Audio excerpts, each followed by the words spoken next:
Padre, gracias por la oportunidad y el privilegio de acercarnos una vez más a tu palabra y por medio de ella recibir tu instrucción, recibir, Señor, de ti lo que tú tengas que entregarnos.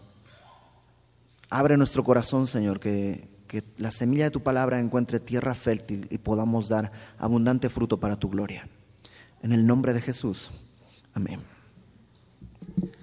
Estamos ya varias semanas en el libro de Hechos y si tú recuerdas, en el capítulo 1, versículo 8, Hechos 1:8, Jesús dice algo que es muy importante. Dice, recibirán poder, le está hablando a sus discípulos que están ahí. Jesús está a punto de ascender al cielo y le dice, recibirán poder cuando haya venido sobre ustedes el Espíritu Santo y me serán testigos en Jerusalén, Judea, Samaria y hasta lo último de la tierra. Y sí, en eso hay una instrucción, les está diciendo qué es lo que tienen que hacer, pero a la vez no les está pidiendo que lo hagan, sino que les está diciendo lo que va a suceder. O sea, no es que les está amenazando, va a venir el Espíritu Santo sobre ustedes y aguas. Si no son testigos en Jerusalén, Judea y Samaria, me voy a enojar. No está haciendo eso, simplemente les está diciendo lo que va a suceder. ¿Qué es lo que va a suceder? Independientemente de lo que ellos puedan oponerse o querer, Dios va a hacer esto. Va a venir sobre ustedes el Espíritu Santo y van a ser testigos míos en Jerusalén, Judea, Samaria y hasta lo último de la tierra. Hasta ahora, desde el capítulo 2 hasta el capítulo 7, hemos visto cómo los discípulos han dado testimonio de Cristo en Jerusalén. Hasta ahora todo ha estado centrado ahí, entonces han cumplido esta primera parte de ser testigos en Jerusalén. De hecho, ¿te acuerdas que leímos que había enfermos de distintos lugares que llegaban a Jerusalén a que la sombra de Pedro pasara sobre ellos para ver si eran sanados? Bueno, a partir del capítulo 8 vemos el paso a la siguiente etapa, porque el plan de Dios era Jerusalén, Judea y Samaria. Y a partir del capítulo 8 comienza esa expansión del Evangelio. Pero la expansión del Evangelio sucede de una manera distinta a la que uno probablemente hubiera pensado. Si uno dice, pues voy a ser embajador ¿te imaginas? Ser embajador de Estados Unidos en un país. ¿Qué implica? Pues que vas a tener un buen salario, probablemente vas a tener una gran casa, vas a tener muchos beneficios. ¿Por qué? Porque Estados Unidos es una nación poderosa y rica. Si eres embajador de una nación más pobre, pues probablemente no tendrás la casa que tendrá el otro embajador, porque tu nación es más pobre.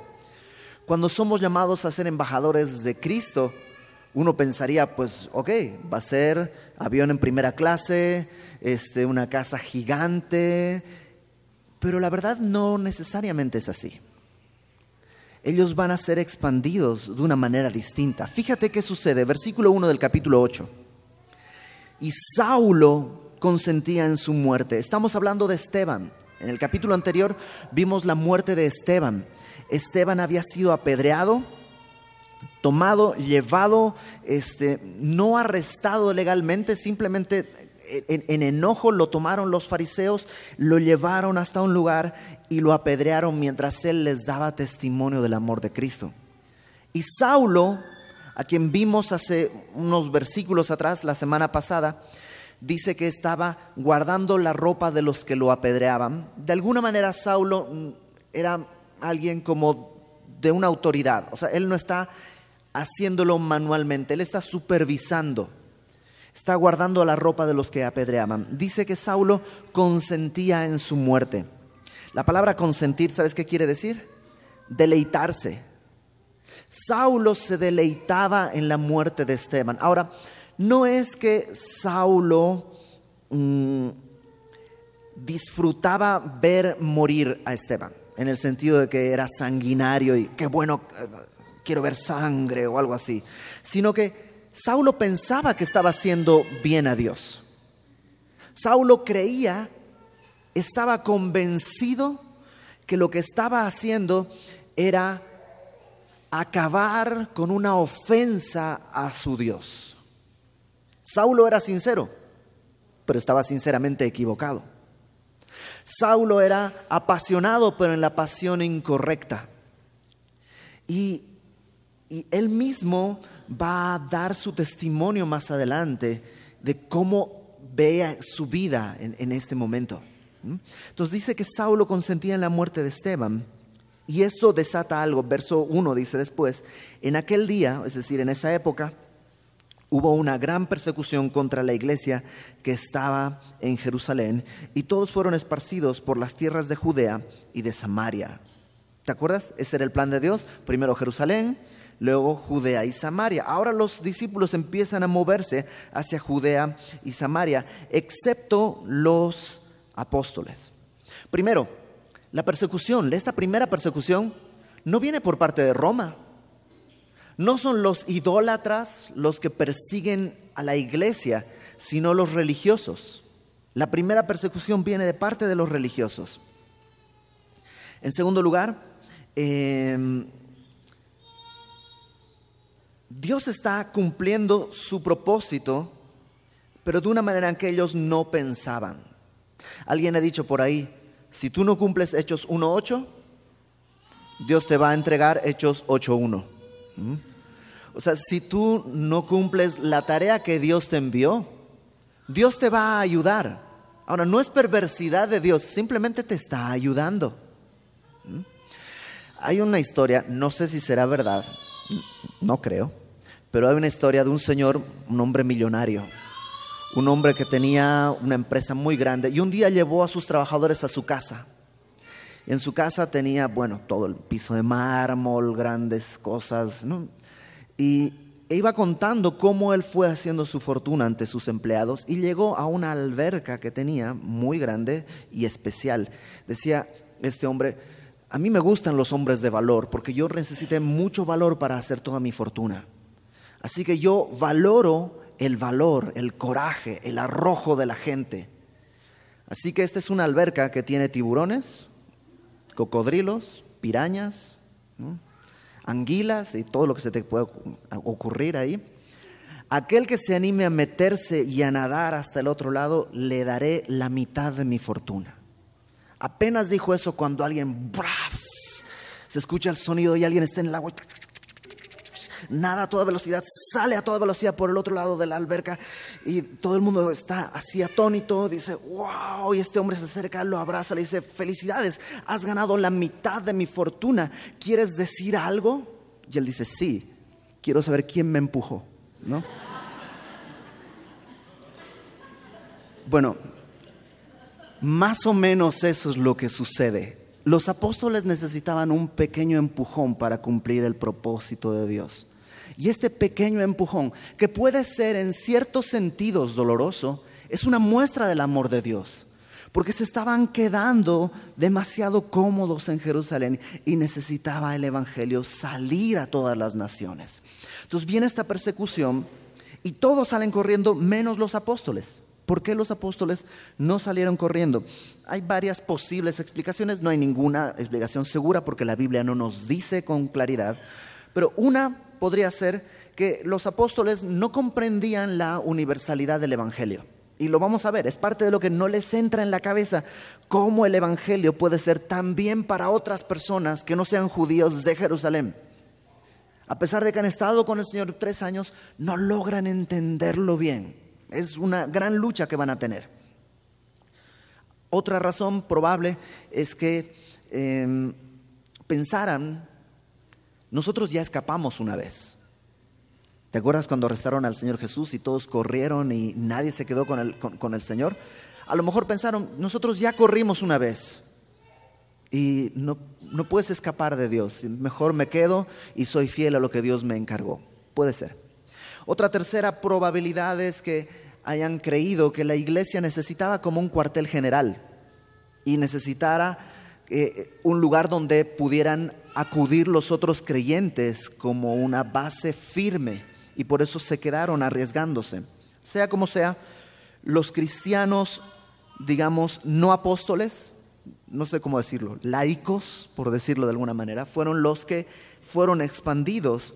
Y dice, versículo 2 hace un paréntesis, Lucas cuando está escribiendo hace un paréntesis para contarnos que hombres piadosos llevaron a enterrar a Esteban e hicieron gran llanto sobre él. ¿Qué pasó con Esteban después de haber sido apedreado? Hombres piadosos lo tomaron y lo enterraron. No nos dice si estos hombres piadosos eran cristianos o eran judíos. Nos muestra que no todo el pueblo estaba en contra de la iglesia. Algunos fueron y a lo mejor reconocieron que Esteban no había hecho nada digno de muerte y lo enterraron. E hicieron gran llanto sobre él. Y esto nos muestra un aspecto que creo que es importante. La muerte trae dolor. La muerte trae dolor. Y no importa si es que quien muere es creyente, porque a veces quien muere es creyente y uno podría decir, bueno, está en un mejor lugar. Y es verdad, está en un mejor lugar. Pero eso no quita el dolor. Nos da consuelo y nos da esperanza, pero no quita el dolor que sentimos ante la muerte. Por eso cuando alguien muere, yo siempre cuando me acerco, siempre tengo que decirle, ¿sabes qué? Hay un tiempo para llorar. Y este es un tiempo para llorar. Y es bueno que hagas duelo y es bueno que te duelas. Si no te doliera, serías un robot. Porque mucha gente entra en condenación. Dice, me falta fe. No, no te falta fe. Eres una persona y esto duele. Lo que no tiene que haber es desesperanza. Desesperanza no tiene que haber porque sabemos que Dios es justo y Dios es fiel. Pero el dolor es inevitable. Hasta nuestro Señor Jesús lloró ante la tumba de Lázaro. Y él sabía que lo iba a resucitar 5 versículos después. Pero lloró, porque la muerte produce ese dolor, ya que la muerte es el resultado del pecado. Y el pecado siempre produce dolor. Entonces estos hombres lo llevaron, lo enterraron. Verso 3. Y Saulo dice, asolaba la iglesia y entrando casa por casa arrastraba a hombres y a mujeres y los entregaba en la cárcel. O sea, Saulo estaba súper entusiasmado en su tarea de combatir esta doctrina que para él era una herejía, era una ofensa a Dios. Dice que entraba casa por casa. ¿Te imaginas el día de hoy que entraran a tu casa, literalmente pateando puertas y entraran a sacar los que vivimos? Saben ustedes, yo soy de Bolivia. Y en Sudamérica las dictaduras durante los 70s y 80s estuvieron a la orden del día. Y más de una vez nosotros tuvimos que vivir que llegaba algún amigo de mi papá a casa a refugiarse porque le habían avisado que esa noche el ejército iba por él. Entonces llegaba a casa y se escondía en mi casa porque el ejército iba a donde él vivía a buscarlo. Y es un temor fuerte. Y el único cargo era que eran cristianos. Saulo, incluso en su testimonio, dice que los obligó a blasfemar. ¿Te imaginas cómo Saulo más adelante va a recordar este tiempo? Y va a decir, yo recuerdo a fulanito, lo torturé hasta que blasfemó y dijo, Jesús no es Dios, Jesús no es Cristo. ¿Te imaginas? El peso no en el recuerdo de Pablo. No digo en la conciencia de Pablo, porque seguramente Pablo trató esto con el Señor y su conciencia fue purificada delante de Dios. Pero en el recuerdo pensar cada una de las personas que él o mató, o llevó a la muerte, o hizo blasfemar. Pero si Dios va a rescatar a Saulo, tiene esperanza cualquiera de nosotros que podemos ser rescatados y perdonados. Solo hay una lección importante que tenemos que tomar de aquí. Santiago 1, versículo 17 me parece, dice que la ira del hombre no obra la justicia de Dios. La ira del hombre no obra la justicia de Dios. Cuando hacemos algo por enojo, aunque parezca piadoso, no es la justicia de Dios lo que nos está moviendo, sino nuestra carne, nuestro propio deseo. Puede que no sea un deseo perverso en apariencia, pero no es la justicia de Dios. La justicia de Dios, y lo podemos ver con nuestros hijos. ¿Se portan mal? Pues sí, a menudo. Cuando los regañamos o los disciplinamos en enojo, no estamos disciplinando en la justicia de Dios. La ira del hombre no obra la justicia de Dios. Tal vez sí, tienes que darle esa varita, o tienes que darle esa disciplina o quitarle ese privilegio, pero no tiene que proceder de la ira, sino de un corazón apacible por amor, ¿no? Entonces ten eso. Puedes ser Saulo en tu casa. Estás queriendo hacer lo correcto, pero puedes estar completamente equivocado. La ira del hombre no obra la justicia de Dios. Versículo 4. Volvamos a los que habían sido esparcidos. Dice: los que fueron esparcidos iban por todas partes anunciando el evangelio. Y no es que tenían esa meta, sino que pues iban viviendo como viven. O sea, tengo amigos mexicanos que han ido conmigo a Bolivia, y cuando se sientan a comer, lo primero que preguntan: ¿qué crees? ¿No hay tortillas? Ahora, no están queriendo ponerse la bandera de México y pintarse un águila, ¿no? Es que para ellos es natural comer tortillas, ¿no? En Bolivia no se come tortillas, ¿no? No, pero te sirven así, ¿no? ¿Sabes qué? El creyente es así. O sea, no es que tiene una meta de voy a expandir el evangelio a Judea y Samaria, sino que la situación lo llevó a Judea y Samaria, y lo lógico en su vida natural es anunciar el evangelio. Y ahí están, y uno de ellos que vamos a enfocarnos es Felipe. Y Felipe era uno de los diáconos. ¿Te acuerdas que se eligieron 7 diáconos? Uno de ellos fue Esteban, que murió recién, lo apedrearon. Otro es Felipe. Y dice que Felipe, descendiendo a la ciudad de Samaria, nada más como dato, en el texto original no dice la ciudad de Samaria, porque no desciende a la ciudad de Samaria. Samaria era una región más que una ciudad en este momento. Dice en el texto, descendiendo a una de las ciudades de Samaria, les predicaba a Cristo. Y esto es importante: no predicaba a Pedro, no predicaba a Pablo y no predicaba a Felipe, predicaba a Cristo. Y la gente, los samaritanos, unánime escuchaba atentamente las cosas que decía Felipe, oyendo y viendo las señales que hacía. La gente, ¿qué era lo primero que hacía? Oía. Y luego de oír, ¿qué hacía? Veía las señales. Y ese es el orden correcto para que tu fe esté firme. Oír el mensaje, la voz de Dios, y número 2, puedes ver entonces los milagros que Dios va a presentar delante de ti. Cuando lo volteas y primero quieres ver para ver si prestas atención, normalmente no vas a generar fe en ti, no va a haber nada, no vas a recibir nada. La fe es por el oír, por la palabra de Dios. En Marcos, al final, capítulo 16, en el Evangelio de San Marcos, en el capítulo 16, Jesús les da, versículo 17, después de haberles encargado de ir a predicar el evangelio por todo el mundo, les dice esto. Marcos 16, versículo 17. Estas señales seguirán a los que creen. En mi nombre echarán fuera demonios, hablarán nuevas lenguas, tomarán en manos serpientes, y si bebieren cosa mortífera no les hará daño. Sobre los enfermos pondrán sus manos y sanarán. Pero si te fijas, dice en el verso 17, estas señales seguirán a los que creen. No dice que los que creen tienen que seguir estas señales, sino que estas señales siguen a los que creen. Felipe va predicando el evangelio de manera natural, y estas señales empiezan a seguirlo. La gente que lo oye luego puede ver estas señales, pero vamos a ver un caso en particular. Regresemos a Hechos. Dice que la gente escuchaba atentamente las cosas que decía Felipe, oyéndolo y viendo las señales que hacía. Porque de muchos que tenían espíritus inmundos salían estos dando grandes voces, y muchos paralíticos y cojos eran sanados. Así que había gran gozo en aquella ciudad. Y yo creo que el gozo no era el resultado de la sanidad, sino del evangelio.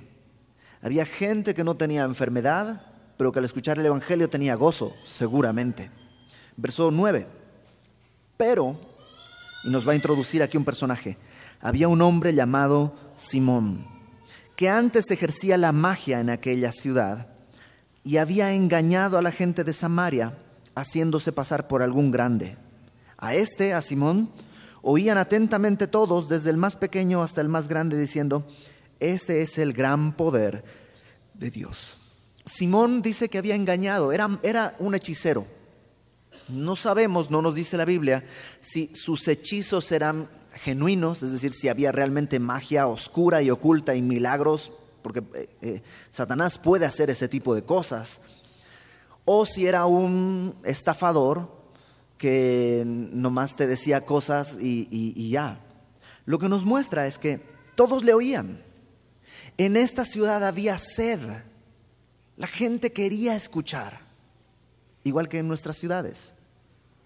Nuestras ciudades están llenas de gente con sed.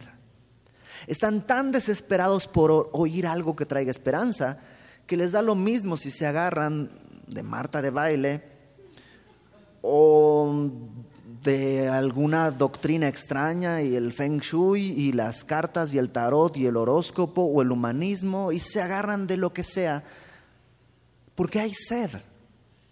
Eso solo muestra una cosa: hay sed. Porque aunque pudieran prohibirnos el agua, nadie puede prohibir la sed. Y en el corazón está este anhelo.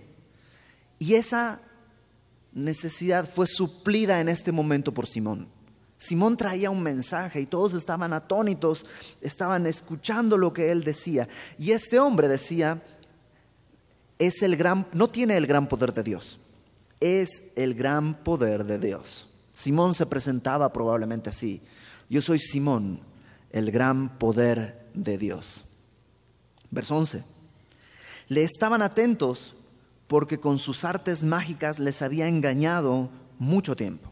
La palabra engañado, presta atención, en un momento te digo por qué. Verso 12. Pero cuando creyeron a Felipe, ojo, no creyeron en Felipe, sino creyeron a Felipe. O sea, Felipe no se predicaba a sí mismo, él predicaba a Jesucristo. Felipe no se anunciaba a sí mismo, él anunciaba a Jesucristo. Por tanto, la gente no creyó en él, sino creyó lo que él decía. Cuando creyeron a Felipe, que dice ahí, anunciaba el evangelio del reino de Dios y el nombre de Jesucristo, ¿cuál es el resultado? Se bautizaban hombres y mujeres. Y se entiende que habían creído y entonces, como resultado de esa nueva fe, habían caminado a la obediencia, en obediencia al bautismo. Entonces, mucha gente ahora dejaba de ser engañada por Simón porque había sido liberada con la verdad que Felipe anunciaba. Verso 13. También creyó Simón mismo y habiéndose bautizado, estaba siempre con Felipe. Hasta Simón creyó. ¿Hasta Simón creyó? ¿Será verdad que Simón creyó? Ahí dice que sí, y que incluso se bautizó. Pero vamos a ver un poquito más adelante, creo que nos muestra un área de Simón que no está muy clara en este momento. Dice que estaba siempre con Felipe, estaba pegado a Felipe, y viendo las señales y grandes milagros que hacía, estaba atónito. La palabra atónito es la misma palabra que en el versículo 11 es engañado y en el versículo 9 es engañado. La misma palabra. O sea, lo que él había hecho con la gente, ahora él lo estaba viviendo con Felipe. La gente era engañada por sus artes mágicas, ahora él está atónito, él está engañado. Y creo que esa es la clave. Felipe había predicado a Cristo, pero Simón estaba demasiado enganchado en la vista. Si te fijas en el verso 13 dice que Simón estaba viendo las señales y grandes milagros, pero probablemente no estaba escuchando el mensaje. Dice ahí que estaba todo el tiempo con Felipe, Pero Felipe no podía proveerle salvación. Felipe no es el importante. Felipe, bueno, tal vez estaba Felipe y con tenis, pero no es más que eso. Felipe no es el protagonista. Jesús es el protagonista. Y Simón perdió de vista a Cristo por estar viendo las señales. Probablemente por eso estaba atónito. Pero ahí dice que creyó. Y tú puedes buscar en griego, y es la misma palabra que se utiliza cuando un creyente cree. Entonces, no es suficiente haber creído, sí y no. Es decir, creer no así simplemente, antes de que te espantes de lo que voy a decir, creer no es suficiente porque necesitamos, dice 1 Corintios capítulo 15, creer en Cristo como dice la Escritura. ¿Sí me entiendes? O sea, creer no me salva. Necesito creer en Cristo como dice la Escritura. ¿Alguna vez has oído de gente que dice, yo creo en Dios a mi manera? ¿Esa gente será salva? No necesariamente, solo si su manera es la de la palabra. Creer en Cristo y como dice la Escritura, esa es la única forma en la que podemos ser salvos. Los demonios creen, pero los demonios no son salvos. Es más, ¿te acuerdas que una noche un fariseo, Nicodemo, viene con Jesús y le dice, sabemos quién eres, sabemos que vienes de Dios? O sea, la fe de Nicodemo está clara, tú eres Dios, tú eres el Mesías, tú eres Cristo. Y Jesús le dice, ok, pero necesitas nacer de nuevo. Entonces, la fe tiene que tener este elemento esencial, creer en Cristo de acuerdo a la Escritura. Si yo creo en Cristo de acuerdo a otras cosas, de acuerdo a la tradición, de acuerdo a la nueva ola, de acuerdo a muchas cosas, esa fe no funciona, no salva, no sirve. Simón es un ejemplo. Él había creído, pero no de acuerdo a la Escritura. Verso 14. Cuando los apóstoles que estaban en Jerusalén oyeron que Samaria había recibido la palabra de Dios, chécate, ¿qué fue lo que oyeron? Que la ciudad recibió la palabra, no a Felipe. Enviaron allá a Pedro y a Juan. Y eso es muy interesante porque Juan ya había estado en una ciudad de Samaria. En Lucas nos narra que Jesús quería entrar a una ciudad samaritana y no lo dejaron. ¿Y te acuerdas qué es lo que hace Juan con su hermano? Le dicen a Jesús, Señor, ¿quieres que mandemos que descienda fuego del cielo y los consuma? Y Jesús les dice, no han entendido. ¿Por qué Pedro y Juan tienen que ir? Yo creo que tienen dos propósitos. Uno, al estar Pedro y Juan en Samaria, están dando una señal de unanimidad. O sea, no es una iglesia la de Jerusalén y otra iglesia la de Samaria. Es una misma iglesia. Somos uno mismo. Pero número dos, yo creo que Jesús en su misericordia le está diciendo a Juan, ok Juan, ahora ve y pide que descienda fuego del cielo. Pero no el fuego que los consuma, sino el fuego del Espíritu Santo. Porque van Pedro y Juan, los cuales, habiendo venido, oraron por ellos, por los samaritanos, para que recibiesen el Espíritu Santo, porque aún no había descendido sobre ninguno de ellos, sino que solamente habían sido bautizados en el nombre de Jesús. Entonces les imponían las manos y recibían el Espíritu Santo. Lo que sucedía es que ya eran salvos, el Espíritu Santo estaba dentro de ellos, en ellos, pero todavía no habían recibido esta promesa que leímos al principio, Hechos 1:8. Recibirán poder cuando venga sobre ustedes el Espíritu Santo. Ya eran salvos, pero no tenían la capacidad dada por Dios para dar testimonio del Evangelio. Entonces viene Juan y viene Pedro a orar por ellos y reciben el Espíritu Santo. Verso 18. Cuando vio, otra vez, Simón nomás ve, él está siempre atento a sus ojos. Cuando vio Simón que por la imposición de las manos de los apóstoles se daba el Espíritu Santo, les ofreció dinero diciendo: dadme también a mí este poder, para que cualquiera a quien yo impusiese las manos reciba el Espíritu Santo. ¿Cuál es el problema de Simón? Varios. Número uno, piensa que el Espíritu Santo es un poder, no una persona de la Trinidad. El Espíritu Santo no es una energía, el Espíritu Santo no es una emanación del Padre. No, el Espíritu Santo es una persona de la Trinidad. Y eso no lo ha entendido Simón. Número dos, Simón tal vez no quiere cobrar por esto, pero quiere ser protagonista. Dice: denme a mí ese poder para que cualquiera que yo ponga manos también reciba el Espíritu Santo. Él está enfocado en sí mismo, él quiere participar y protagonizar. Y ofrece dinero por esto. De aquí viene un término que seguramente lo has oído y muy común en la Edad Media, que es la venta de privilegios en la iglesia. Cuando vendes privilegios en la iglesia se llama simonimia y es en relación a Simón. Se usaba cuando un papa, digamos, necesitaba votos, pues con dinero compraba votos para poder llegar a ser papa y cosas así. O cuando una familia compraba el primer lugar en la iglesia o compraba un espacio para ser enterrado ahí en la iglesia. Entonces de aquí parte de esta idea de Simón de querer comprar con algún don de Dios. Entonces Pedro le dijo: tu dinero perezca contigo, porque has pensado que el don de Dios se obtiene con dinero.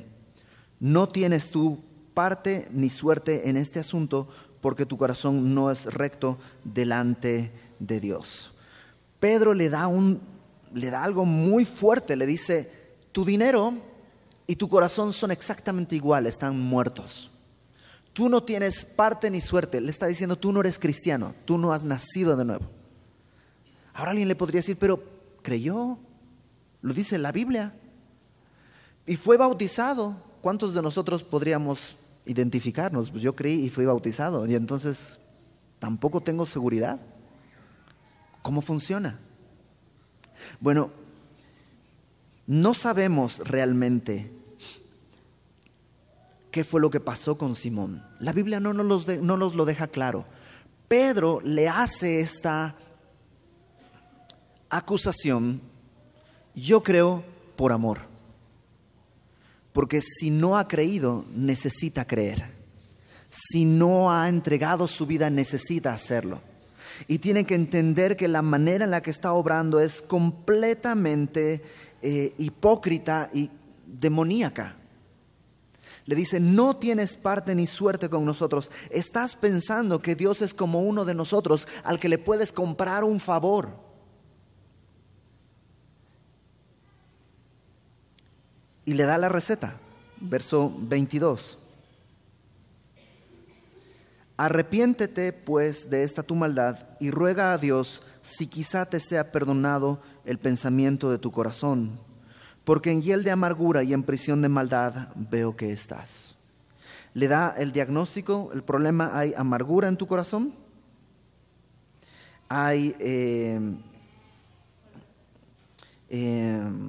estás en maldad, en prisión de maldad. Estás en prisión de maldad y hay amargura en tu corazón. Y la receta es: arrepiéntete y ruega a Dios. De alguna manera, Simón se sintió amargado porque no podía hacer lo que estaba haciendo Pedro y Juan. Y eso lo tenía prisionero en su corazón.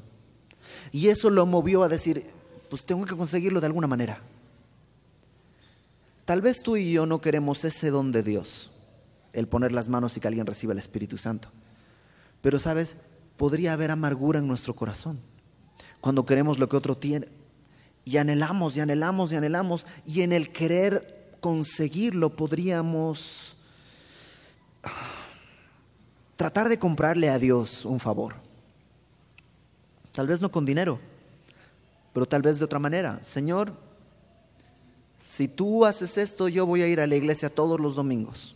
Si tú haces esto, yo voy a hacer esto otro. Si tú haces, y estamos tratando de comprarle a Dios lo que Dios hace solo por gracia. ¿Qué es lo que tendríamos que hacer? Arrepentirnos, agachar el corazón y rogar a Dios. Si Simón hubiera dicho, Señor, yo quiero ser útil como lo es Juan y como lo es Pedro. Yo quiero que mi vida sea en tus manos igual de útil como la vida de Pedro y la vida de Juan. Tal vez Dios le hubiera dado ese don. No lo sabemos.